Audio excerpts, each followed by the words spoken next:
లాలాజలం అంటే మన నోట్లో ఉండే ఉమ్మి అన్నమాట.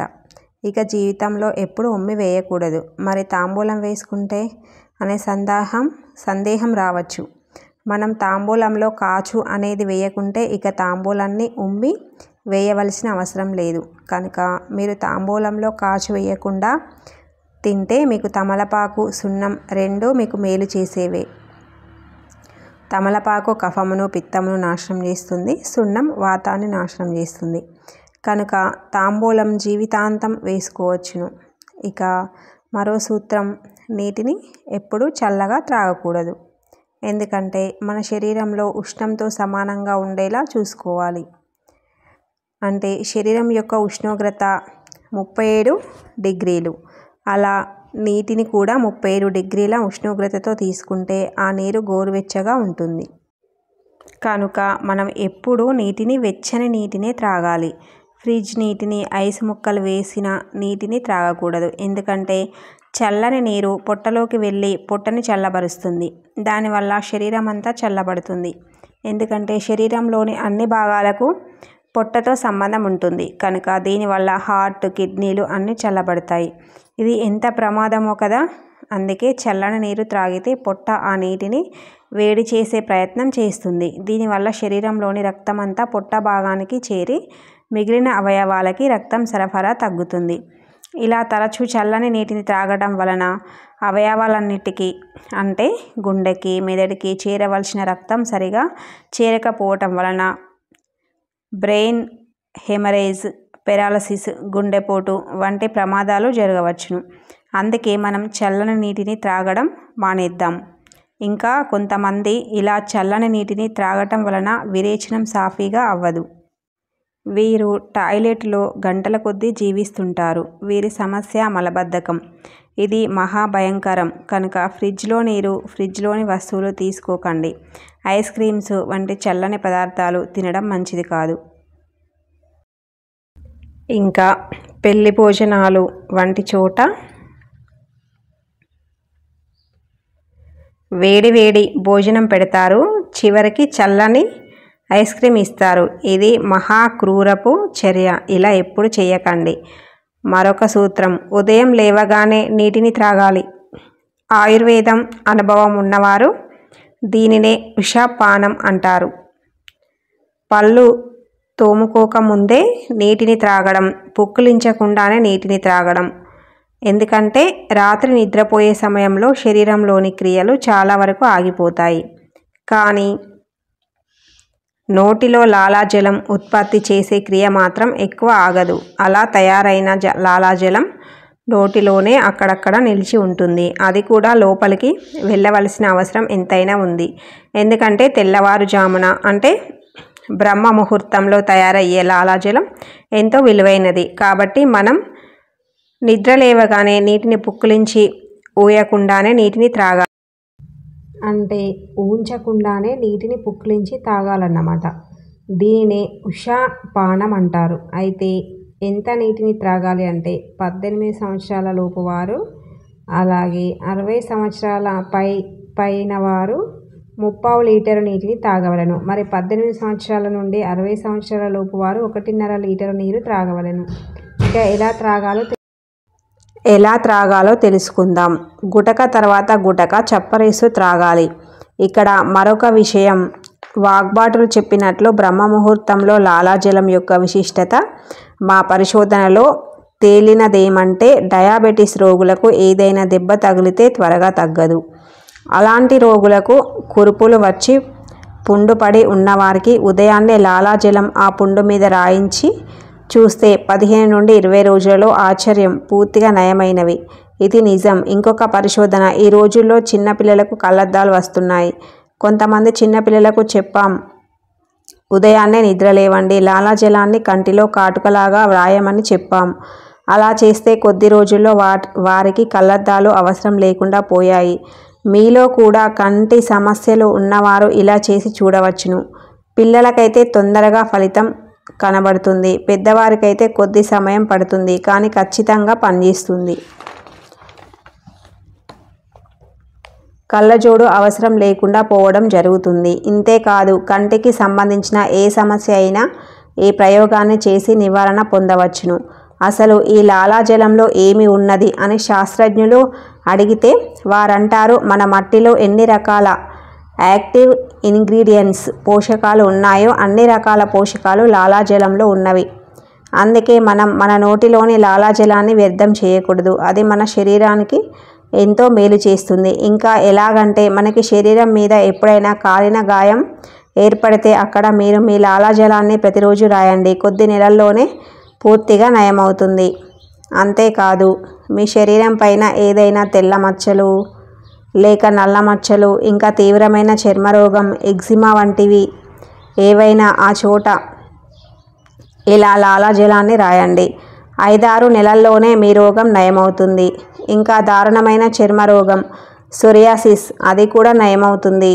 ఈ లాలాజలంతో కాకుంటే కొద్ది నెలలు సమయం పట్టవచ్చును. కానీ పైసా ఖర్చు లేకుండా మీ రోగాలు నయం చేసుకోవచ్చును. కనుక మీరు ఈ విధంగా తెలుసుకోవటమే కాక వాగ్బాటులు చెప్పినట్లు ఇతరుల దుఃఖాన్ని తొలగించే ప్రయత్నంగా అందరికీ తెలియజేయండి. అప్పుడే కదా మనం మోక్షానికి అర్హులమయ్యేది.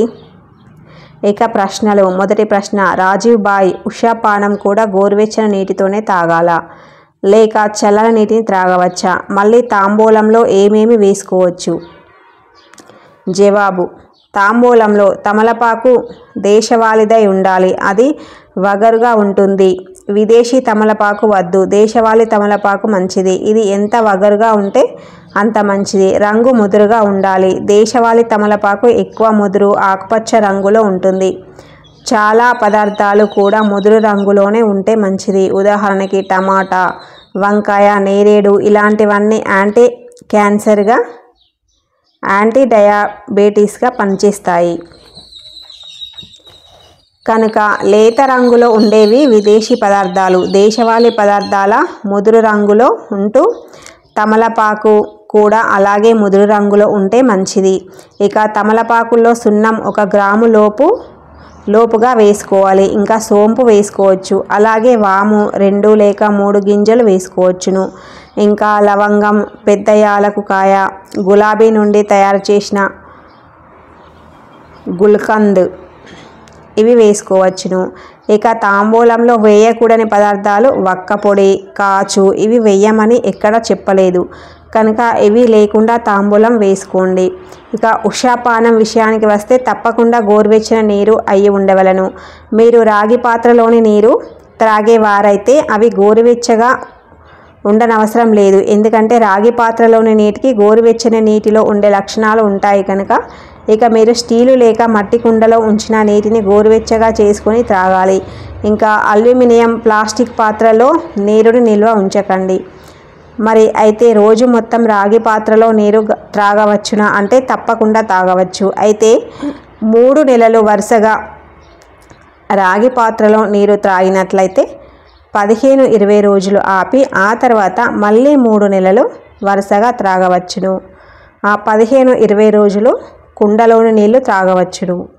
లేకుంటే శరీరంలో తామ్రం ఎక్కువై కొన్ని సమస్యలు రావచ్చును. కాబట్టి కేవలం పొద్దున్నే త్రాగే నీరు మాత్రం ప్రతిరోజు రాగి పాత్రలోనే త్రాగవచ్చును.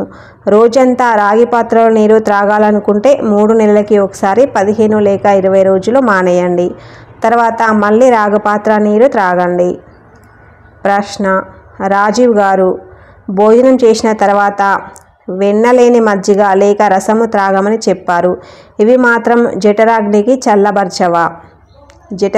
చల్లబరచవా? జవాబు, అవును. మజ్జిగలో, రసములో, పాలల్లో కూడా నీటి శాతం ఉంటుంది. కానీ వాగ్బాటులో చెప్పేది ఏమంటే నీటికి సొంతంగా ఏ గుణం ఉండదు. నీటిని ఏ పాత్రలో ఉంచితే లేదా వేటితో కలిపిన ఆ గుణాలనే అది కలిగి ఉంటుంది, స్వీకరిస్తుంది అదే గుణాలని. ఇది నీటి ధర్మం. అంటే మీరు నీటిని పెరుగుతో కలిపితే అది పెరుగులోని గుణాలని స్వీకరించి ఆ గుణాన్ని అందిస్తుంది. అలాగే పండ్ల రసాలతో కలిసిన ఇంకా పాలల్లో కలిసిన అదే గుణాలని అందిస్తుంది నీరు. కాబట్టి భోజనం చేసిన తర్వాత కేవలం నీరు త్రాగితే అది జఠరాగ్నిని చల్లబరుస్తుంది.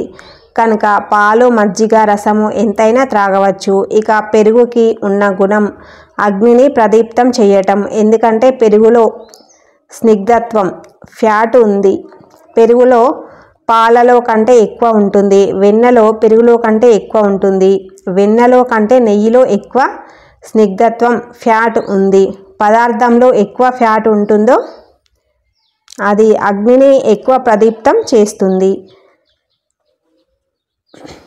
ఎలాగంటే యజ్ఞంలో నెయ్యి వేస్తే అగ్ని ఎలా ప్రజ్వలిస్తుందో అలాగే పొట్ట కూడా పెరుగు తిన్నా, పాలు త్రాగినా, ఇంకా వెన్న నెయ్యి తిన్నా అగ్ని ప్రదీప్తం అవుతుంది. దానితో భోజనాన్ని ఇంకా బాగా పచనం చేస్తుంది, ఎంతో మేలు జరుగుతుంది. కనుక కేవలం మంచినీరు మాత్రం తాగకండి. ప్రశ్న: రాజీవ్ దీక్షిత్ గారు ఐస్ క్రీమ్ తిన్న తర్వాత టీ, కాఫీ వంటివి ఏమైనా తీసుకోవచ్చునా? జవాబు: మొత్తానికే సర్వనాశనం అవుతుంది. దీని గురించి వివరంగా తర్వాత చెప్పుకుందాం. ఇప్పుడు క్లుప్తంగా మనం ఎప్పుడైనా వేడి పదార్థాలు, అన్నం కానీ ఇంకేదైనా తీసుకుంటే కడుపు దాని ఉష్ణోగ్రతకు తీసుకొస్తుంది. అంటే కడుపులోని ఉష్ణోగ్రత 39 నుండి 40 డిగ్రీల ఉష్ణోగ్రత ఉంటుంది. టీ లేదా కాఫీ వంటివి 50 నుంచి 60 డిగ్రీలు వేడి ఉంటుంది. ముందు మీరు టీ లేదా కాఫీ తీసుకుంటే మీ పొట్ట దాని సమాన ఉష్ణానికి అంటే 40 డిగ్రీలకు తీసుకురావడానికి పనిచేస్తుంది. అదే సమయంలో మీరు చల్లని ఐస్ తీసుకుంటే మీ కడుపు అస్తవ్యస్తానికి గురవుతుంది. అంటే వేడి టీని చల్లబరచాలా, చల్లటి ఐస్ను వేడి చేయాలా అన్న సమస్యకు గురవుతుంది. కనుక ఎప్పుడు వేడి పదార్థాలతో చల్లనివి కలిపి తినకండి. అలాగే చల్లని పదార్థాలతో వేడిని తినకండి. ఇది మంచిది కాదు. ప్రశ్న: నీటిని చప్పరిస్తూ త్రాగటం వల్ల ప్రయోజనం ఏమిటి? ఇంకా నీటిని కూర్చుని త్రాగాలా, నిల్చుని త్రాగాలా? జవాబు: దీని గురించి ముందు తెలుసుకుందాము. పాలను సాయంత్రం త్రాగమన్నారు. మరి టీ, కాఫీలతో ఉండేవి పాలు కదా, ఇవి ఉదయం త్రాగవచ్చా? జవాబు: నిజానికి వాగ్బాటిని సూత్రాలలో టీ, కాఫీ గురించి లేదు. ఎందుకంటే వారి కాలంలో అవి లేవు. కానీ వారు కషాయం గురించి చెప్పారు. ఈ కషాయం త్రాగితే మీకు వాతము, పిత్తము, కఫము సమానంగా ఉంచుతుంది. అదే అర్జున వృక్షం బెరడు. దీనితో కషాయం తాగితే అన్నిటికన్నా ముందుగా వాతాన్ని తగ్గిస్తుంది. అలాగే కడుపులోని ఎసిడిటీ లాగే రక్తంలో కూడా ఎసిడిటీ ఉంటుంది.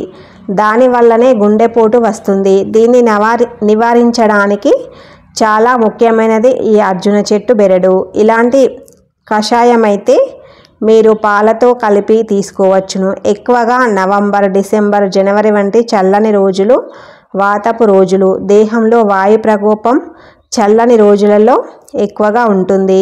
ఆ రోజుల్లో ఈ అర్జున వృక్షం బెరడుతో చేసిన కషాయం త్రాగితే మీకు మంచి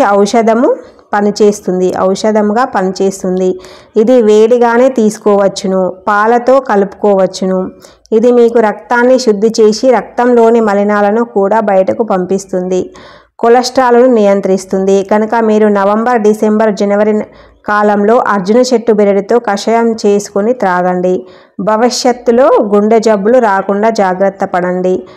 కొలత: 1 గ్లాస్ పాలలో అర స్పూన్ అర్జున చెట్టు బెరడు పొడి కలిపి దీనిలో బెల్లం తీసుకుంటే మంచిది. రంగు కలపని బెల్లం తీసుకుంటే పటిక బెల్లం మంచిది. శొంఠి కూడా కలిపితే ఇంకా మంచిది. ప్రశ్న: పెరుగు, పప్పు కలిపి తినకూడదు అంటారు. మరి మేము అన్నంలో పప్పు కలుపుకొని తర్వాత పెరుగన్నం తింటాం, మంచిదేనా? జవాబు: పప్పు అంటే ద్విదళం అంటారు. కందిపప్పు, పెసరపప్పు, మినపప్పు ఇలా 2గా చీలిన వాటిని ద్విదళం అంటారు. ద్విదళంతోటి పెరుగును కలపకుండా ఉండటమే మంచిదని వాగ్బాటులు చెప్పారు. ఇంకా మహావీరుడు వంటి వారు కూడా ఇలాగే చెప్పారు. కానీ ఒకవేళ అలా కలిపి తినవలసి వస్తే పెరుగు యొక్క స్థితిగతులను మార్చాలి. అంటే పెరుగులోని ప్రోటీన్ శాతాన్ని పెంచాలి. ఇందుకు జీలకర్ర, సైంధవ లవణం లేదా నల్ల ఉప్పు అంటారు. ఈరోజు చెప్పుకునే అయోడిన్ ఉప్పు కాదు, సైంధవ లవణం. 3వది వాము. ఇవి పెరుగు యొక్క స్థితిని వెంటనే మారుస్తుంది. ఎలాగంటే మీరు పప్పు అన్నంతో పాటు మజ్జిగ త్రాగవలసి వస్తే వాము జీలకర్రను తాలింపు పెట్టి కొద్దిగా సైంధవ లవణం కలిపి అప్పుడు త్రాగండి. ఇక అల్లం కంటే శొంఠి మంచిది. పండ్లు తినాలనుకుంటే ఉదయమే సరి అయినది, కానీ ప్రకృతి సిద్ధంగా పండించినవే మంచిది. కాల్షియం కార్బైన్లను ఉపయోగించి పండించినవి కాదు. ప్రశ్న: మజ్జిగ చలవ చేస్తుంది కదా, మరి పిల్లలకు కూడా తాగించవచ్చునా, ఇవ్వవచ్చునా? జవాబు: ఇవ్వవచ్చును. 3 నెలల పిల్లలకైతే వాము కలిపి ఇవ్వవచ్చును. ఎండాకాలంలో కూడా నీరు గోరువెచ్చగానే త్రాగాల? జవాబు: వేసవిలో మీరు ఆ నియమాన్ని కొద్దిగా సడలించవచ్చును. మీరు ఉండే ప్రాంతాన్ని బట్టి మార్పు చేసుకోవచ్చును. వేసవిలో మట్టి కుండలో నీరు త్రాగవచ్చును. అవి చల్లగా ఉన్నా ఉష్ణోగ్రత తక్కువగానే మనకి సరిపడే డిగ్రీలలోనే ఉంటుంది కాబట్టి మట్టి కుండలో నీరు వేసవిలో త్రాగవచ్చును. ఉదయం పూట లాలాజలం యొక్క మరో విషయం: ఎవరికైనా కంటి కింద చారలు, నల్లటి చారలు ఉండి ఉంటే వారు ఈ ఉదయం లాలాజలాన్ని రాసి చూడవచ్చు, తప్పకుండా తగ్గుతాయి. ఇంకా ఉదయం పూట లాలాజలం ఎంత శక్తివంతమైనదంటే ఏదైనా ఈగ మీద లేక చీమ మీద కనుక మీరు ఉమ్మితే అవి వెంటనే చనిపోతాయి. వాగ్బాటులు చెప్పే మరో సూత్రంలోకి వెళదాము. ఇంకా ముందు ఇంకా మంచి విషయాలతో వీడియో ఉంటుంది. ఈ రోజుకైతే సెలవు. థ్యాంక్ యూ సో మచ్ అందరికీ.